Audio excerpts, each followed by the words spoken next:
Welcome and thank you for joining me for this episode of Blazing Your Path. I'm Dr. Lisa Toppin, and today we are featuring Andy Maloney. She is the Vice President of Education for Blumenthal Performing Arts. And Andy, I'm so excited to have you join me. Thank you for taking some time.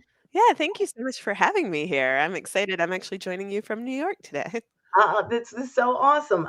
Yes, and of course you would be in New York. Why not? Let's get on the road and get in the theater district for sure.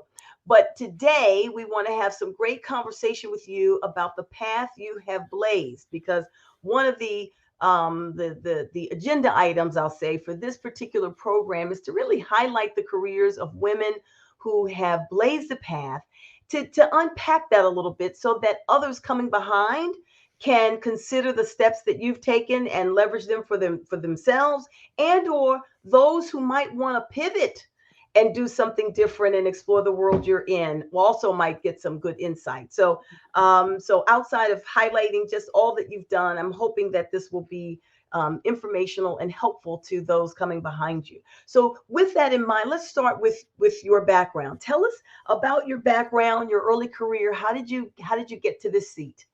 Yeah, so I started, of course, like most people, very young. It was actually middle school when I really was introduced into theater, and I was at a school where it was just part of everybody at the school participated in the theater program. And so that sort of got my initial interest in it. And it was something that I carried through into high school, was very involved in my theater program. It just spoke to me, being able to create stories, connect with people through that channel was something that I connected with very early on.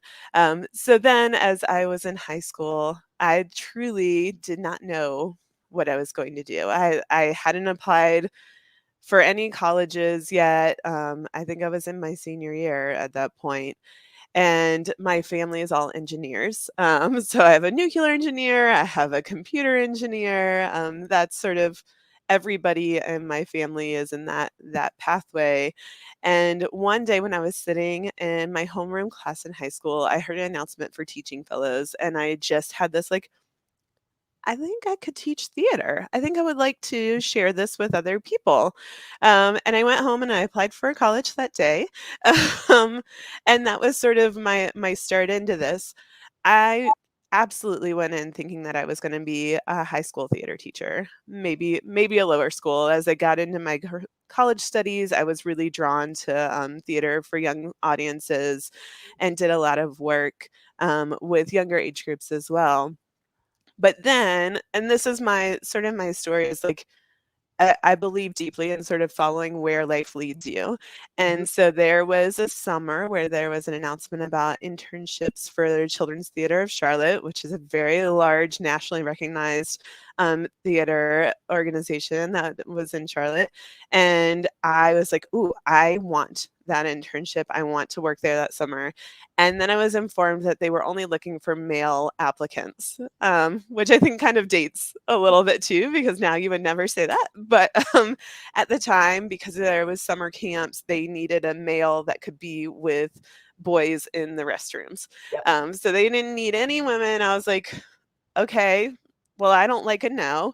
So Yeah. next summer I was back first thing, and I got that opportunity. And then from there, I just sort of, I was like, I'm not leaving. I loved being there. And so I managed to get a role as registrar, and let me tell you, it didn't pay much. um, Yeah. but that's where I started, and I grew through multiple titles at that organization, eventually overseeing a lot of the curriculum for their programs and everything else. And just, I knew like, this is my love. I want to share the power of the arts for life. Like, Mm. it's not about making performers, it's about providing all of these skills and this human connection that comes through that avenue. And so again, in sort of a twist of fate, there was one day where I was looking online at stuff and came upon a job description for a senior arts director through, ironically, the YMCA of Greater Charlotte, which was weird to me, but it was with the Ballantine Arts Center. In the job description, I was like, that's that's what I do. I guess I'll apply. And I got there and it was this just like blank slate of opportunity in a lot of respects. There was a couple things going on, but there wasn't a lot. And there was this space. And within the 6 years that I was there, I grew. There was a arts integrated preschool that I took from, I think it was like 20 students to 110 students. Mm, And there wasn't really a theater program by the time that I had left there. We were doing I believe 10, we were doing a full season of productions, double casting all the shows because there was too much demand for the small venue, massive summer camps. This took me into multiple disciplines. So I was overseeing a visual arts program as well with ceramics, a very large dance program, as well as the arts integrated preschool. And so it just took me, I was like, can I do more than theater? Theater's what I know. And absolutely, like the skills to be able to give, because what I do when I got moved out of teaching as life would guide me and into administration. Now, mind you, I was a stage manager as well in a lot of my work, so that mm, really translates to administrative skills. But what I do is make sure that people have what they need to be great, right? mm, And so it didn't matter which discipline, it mattered that I cared about what was being done and that I was able to find the right people who can do that work and then make sure that they have everything they need to do their best work. Um, and so that was such a fulfilling opportunity to work there. I learned a lot working within a YMCA system instead of an arts organization. I mhm, felt like pushing upstream a lot because I was speaking a different language than most of a very large organization otherwise. mhm, But it was a space they saw that there was a need to have arts as a tool for students. It was a great space to really build something. And I took a program that was in the red to the black and really got to mhm, make a lot of impact. And again, then friend shared with me the listing for Blumenthal, the VP of Education. I was like, I mean, I don't know. Am I going to work at Blumenthal? I mean, Blumenthal is like the place in Charlotte, right? I was like, I don't know. Um, but okay. I mean, I matched the job description. I'll put my name in the ring. And went through that interview process, and the amazing moment was when I heard that I'm not revenue generating. That this role, should I get it, was to service the community and I didn't have to make the money. I didn't have to charge people. Like, and like, what a gift, what a dream job. So when I got the offer, I was like, yes, this is what I want to do for sure. This is like so different. But the opportunity to truly just service the community, to find the people that don't have access, to uplift the people that do, and not to have to worry about if people can pay for things mhm, was the magical mm, dream job. So mm, mm. that's sort of how I got here, with great mentors, with, support Yeah, of lots of people, but just following when an opportunity was put out there, yeah, I yeah. went for it. Yeah. Well, and it sounds like, I mean, I love hearing your story because just as an aside, my son did a lot of those theater programs through the YMCA. And we just, if you're in Charlotte, you have great appreciation for the way in which YMCA serves, and also the Children's Theater Charlotte. We did those programs as well. So just it's great to hear that you've traversed through all of them, sort of hitting this pinnacle now, leading for the Blumenthal, which, as you said, is our great theater in the Charlotte area. So so as you sort of gave us that walk through that landscape, how did you I'm going to say, sort of, let me get to it this way. You've made some significant leaps in your career. It sounds like at each place, perhaps there were things that you did that sort of really took you to the next level. How would you describe that? Or can you take us inside one where you said, you know what, this particular program helped me really leap to the next level, and sort of what you got? I think a lot A lot is just through doing, right? Like facing facing the challenges head on and saying, "Oh, I can do hard things, Mhm. and I can figure this out." And really, there's so much to learn about when to adapt what you're looking for, your expectations, um, but not to give up on them. Mhm. And so and I think in every step of that path, it was just a matter of being boots on the ground. Like I try to keep myself in a space where I can say to anybody that's working with me, I've done that before. I've done something similar before. It's not beneath me to change the trash, or Right, I right. I want to be real about the work and understand the work. And so I think, really practically doing things and being present. Mhm. But then, really, as you want things, as you see opportunities, going after them and going after them with a firmness, but also trying to take in the different perspectives. So I think, that sounds general, but when I worked in the Y in particular, trying to explain to people the arts, why they matter, what the resources are required to make those successful, the expectation of quality experiences, but trying to look through their lens when they're coming at it from perhaps a fitness perspective. Like, how do I parallel this so they understand what I'm saying Yeah, and don't just, say no? right. So there's a lot to be said for just really sticking up for what you believe in, bringing your passion to light, but then adapting, adjusting the way that you present or what your expectations are to work with others. Everything's very collaborative. If you don't have people backing you, you're never going to get anything done. Yeah, yeah. Well, Um, and I like what you said earlier about your lens as a leader. I think that's a leadership lesson for anybody in any field at any point, and it's giving people what they need to be successful. Your job as a leader is you're really facilitating others' success, and so yes. that's key. That's magic. Right. Um, I say all the time, I want to hire people that are better than me. Like that 1000%. Whatever the role is, I want to find somebody that can do it better than me and that I can just go like, "Wow, you're right, incredible at what you do. What do you need? right, What's holding you back?" right. Right? Right. How can we facilitate even more of your greatness? I mean, that's Exactly. so great. Not different than what a director would say to an actor, right? I mean, Exactly. it's really so that's awesome. That's awesome. What has been challenging for you in your career to date? Where did you run into some real bumps? I mean, so there's the real challenge of personal finances when you're working in nonprofit in art. Um, Yep.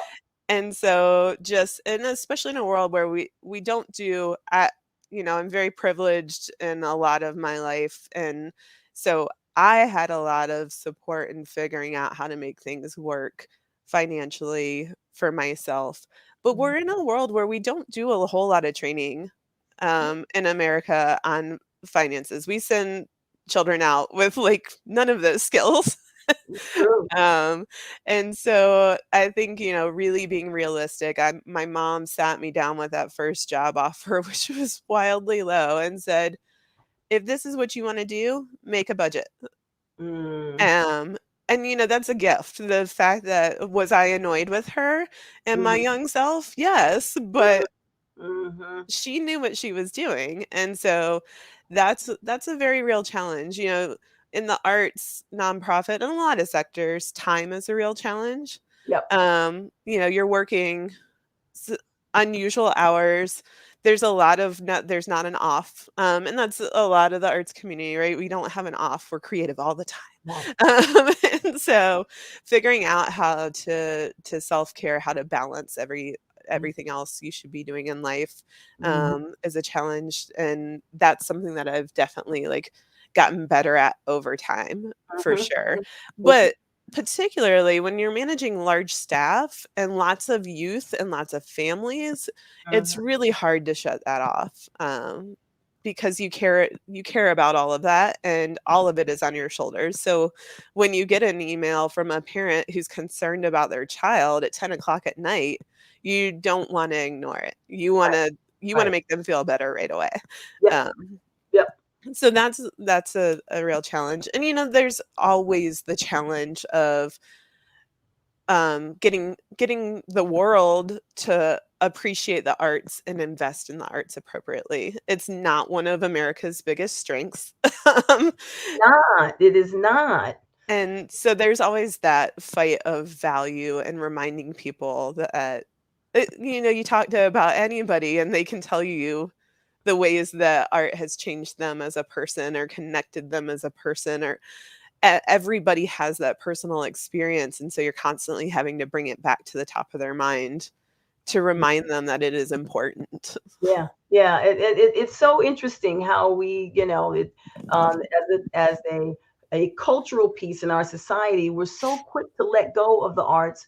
When, to your point, so many of us would point to the arts as the thing that was transformative for us. So Mhm. now let's talk about some of the new things that you are doing at the Blumenthal. So the Blumey Award, the wonderful, wonderful Blumey Award. So in January, you are hosting a 10-year anniversary celebration for that awards program. So tell us a little bit about the Blumey Award and what made you decide to mark this particular moment. So the Bloomy Awards, for this that aren't familiar, are always equated to like it's the Tonys for teens, right? So we service a pretty broad region around Charlotte with the program. It's for high school theater programs, and they produce a musical in the spring, which most of them do anyhow. They apply to be in the program. There's no fee for them to participate, and they get access to a lot of different elements, education elements. But then we send adjudicators out to see their spring production, and they get that feedback, they get scoring, and ultimately it culminates in a very Tony's like ceremony. Every school has students that get to perform in the show, so at least two students from their school are there. The top six best musicals each perform a number. The best actor, best actresses perform in a medley. They each have a solo, and that's kind of a like big special category because it feeds into the Jimmy's Awards program, which happens in New York. So it's the national high school competition, and the students that win Best Actor and Best Actress get to move on to that as well. And so we take them to New York for a pretty long trip up there and a lot of intensive training, as you are familiar with. So that's sort of it in a nutshell.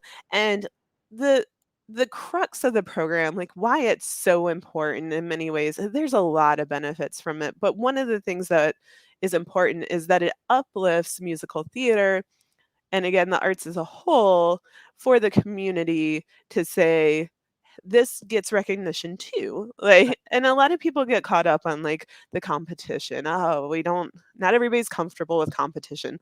Right. We compete in sport all day long. It is the language of American high school. um, 100%. Right? And Yeah. so it's important that we do these things for the arts too, so that they get the recognition, so that we're pushing the art forward, the work forward as well.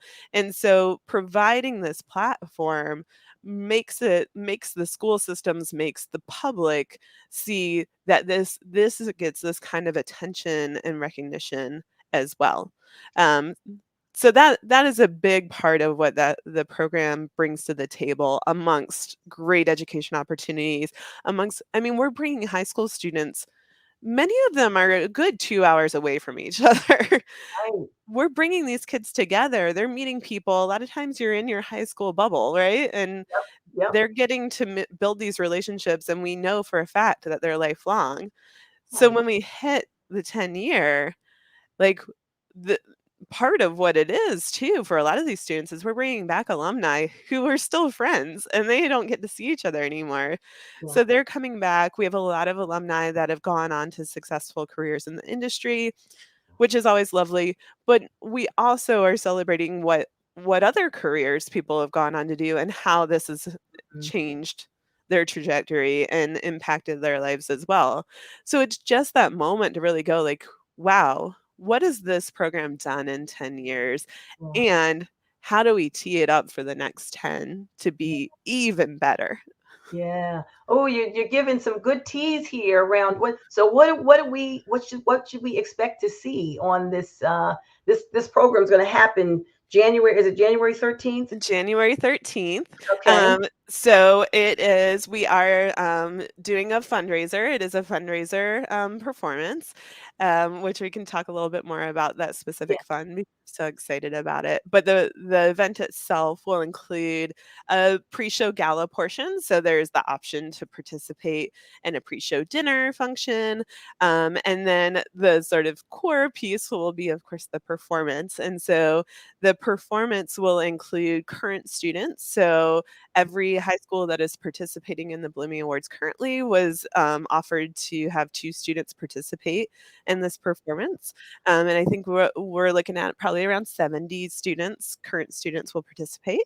And then we will also have teachers because the teachers are doing this magic, right?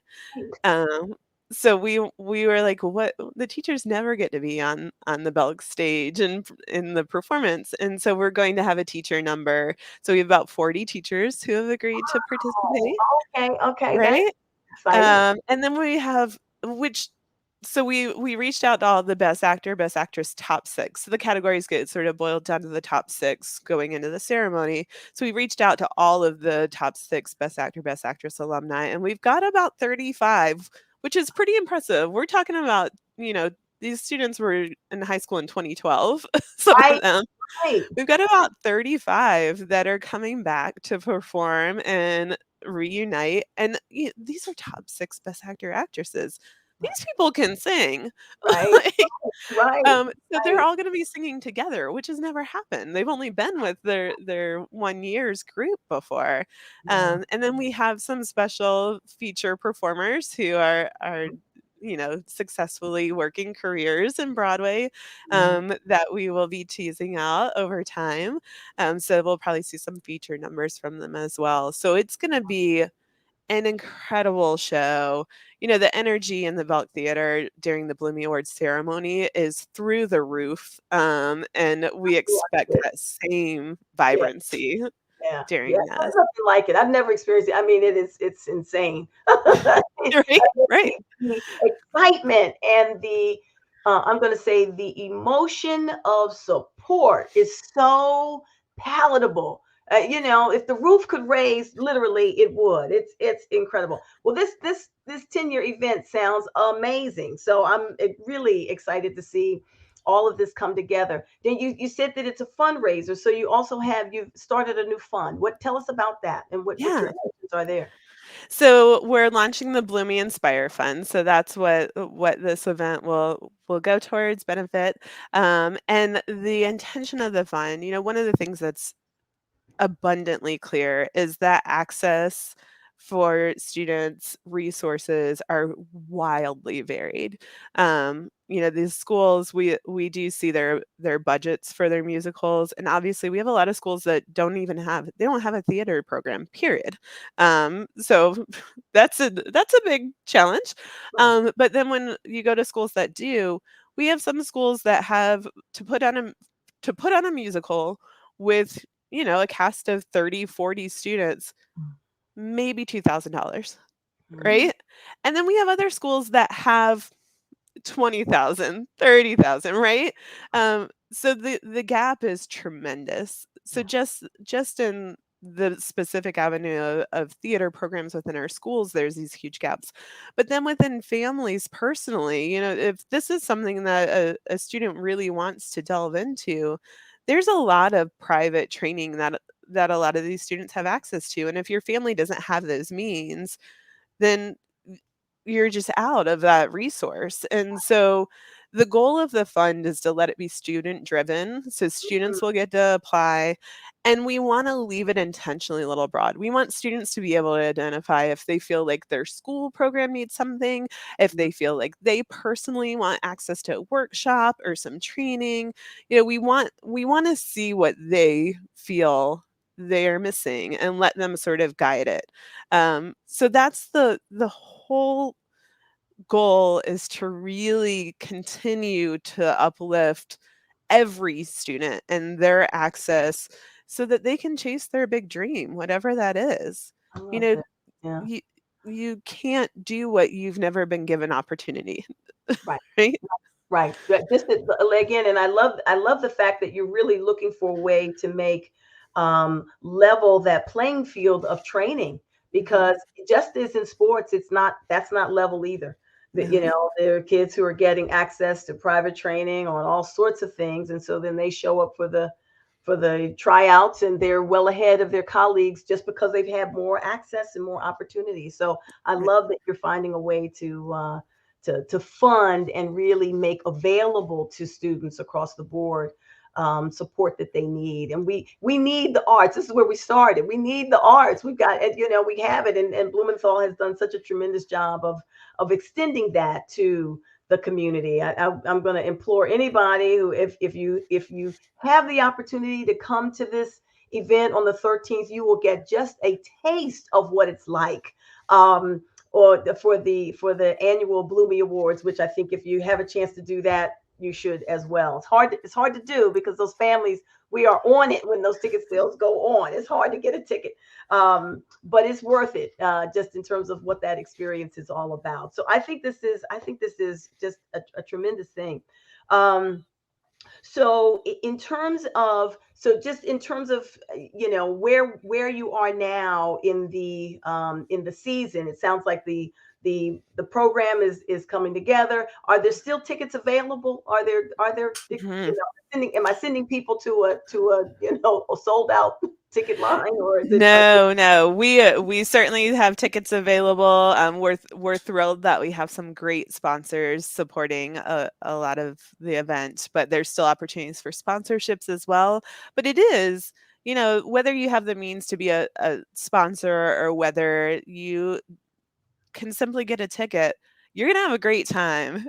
And you are you that fund is going to change people's lives. yeah, So however much you can contribute matters. right, $10 right, matters. Like right, that's a difference in somebody's life. So not only will you get a experience, a performance that you will remember forever, but you're gonna change somebody's life forever too.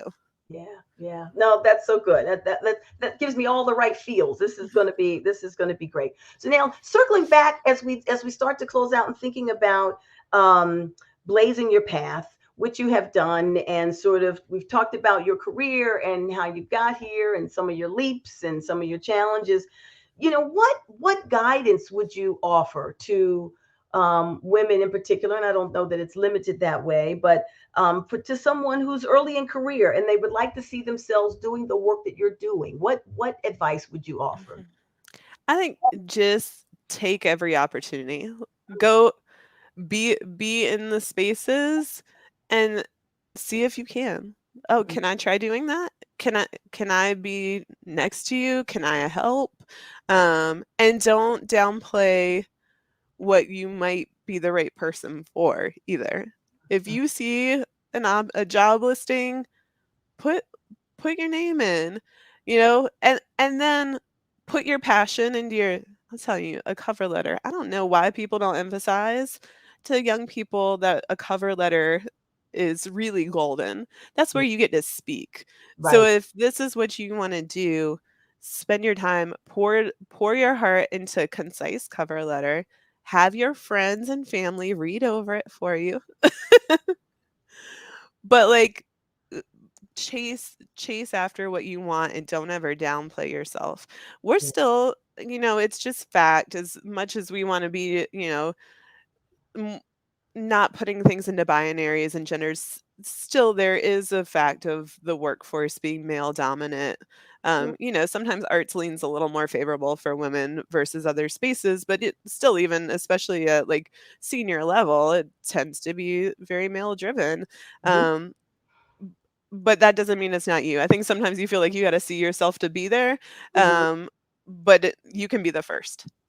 Well, what you just said is the whole reason why this series is named Blazing Your Path, because many times Hmm. we are creating that first space. And the key about all of that is holding the door open, right? So that other people follow in behind you, and that Right. you might be the first, but you won't be the only or the last. And that's really the hope and the intention. And I appreciate so much of what you're sharing. So after this 10 years, we're going to get the we'll wake up on January 14th. What's next for Oh gosh. the Blumey Awards and the Blumenthal and education in that? Yeah. The beautiful thing is that w- it's always the challenge of we're at capacity. So, the Bloomies program this year, in theory, our capacity is 50 schools. We have 52 schools participating this year. Okay. Um, we also have a program called Junior Theater, which services our elementary and middle schools, that I believe is going to be at capacity this year too. So we're in a space where we're starting to hit our edges, and so we're going to have to decide, what's our next great thing. The thing that I love, love, love about Blumenthal, I like a dynamic workplace. Some people like to wake up and do the same thing. I don't. And the thing about Blumenthal is that we are always moving. So what's next really could truly be anything. Yeah. As a department, our eye is on making sure that people have access, believe deeply that everybody should have opportunity to have theater, to have art in their lives. And Mhm. so as we continue to look at programming, we're going to continue to say who's not here, Right. you know, who's not here and why aren't they here? And can we take away those barriers? Can we make this feel like their space? There's a lot of people that still don't identify that it's for them. Right. Um, Right. but but it is. And so we're going to continue to find every opportunity to reach every single person that we possibly can, because I truly believe you are better for the arts. Yeah. We're in a space where mental health is sideways for a lot of people. And being together and sharing our stories and talking about how we move to the next step together makes a massive difference. Yeah.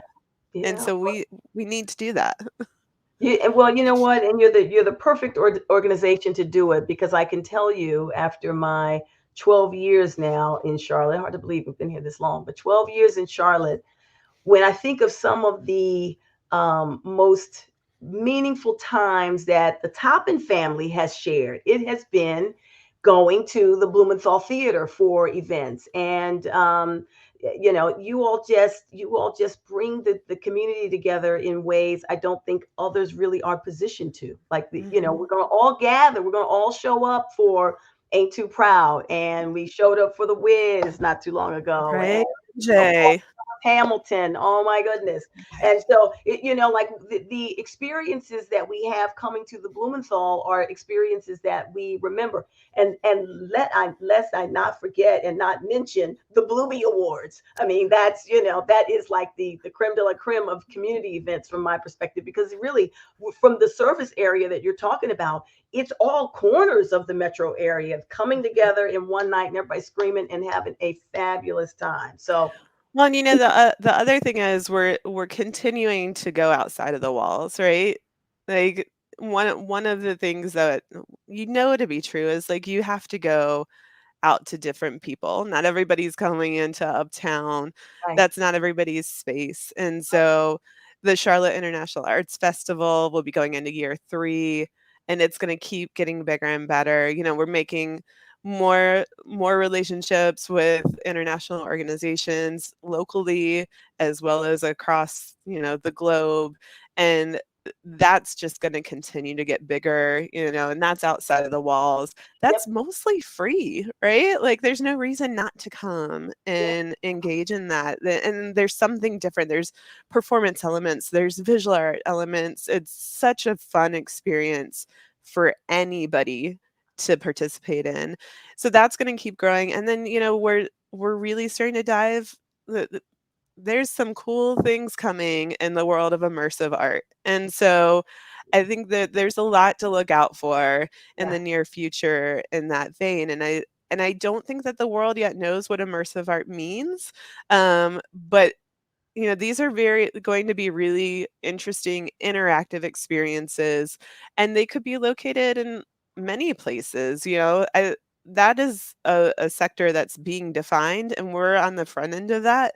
And so Charlotte's going to be one of the first to receive a lot of those opportunities. So I think we're going to keep expanding, and making sure that everybody has not just their Broadways, but all of these other elements of art that make us a whole community. Oh, that's so great. What a fantastic. I mean, that makes me excited just to hear about what's coming. I'm, offline. I want to get the full scoop of immersive art, but I'll let it emerge as it's supposed to. But it sounds exciting. Listen, Andy Maloney, thank you so very much for joining and sharing. This has been terrific. And Well, thank you. yeah, audience, I appreciate you joining Blazing Your Path, featuring Andy Maloney and hearing her story. I hope that you take some insights and some inspiration, and I hope to see you all around the town. So thanks again. Take care.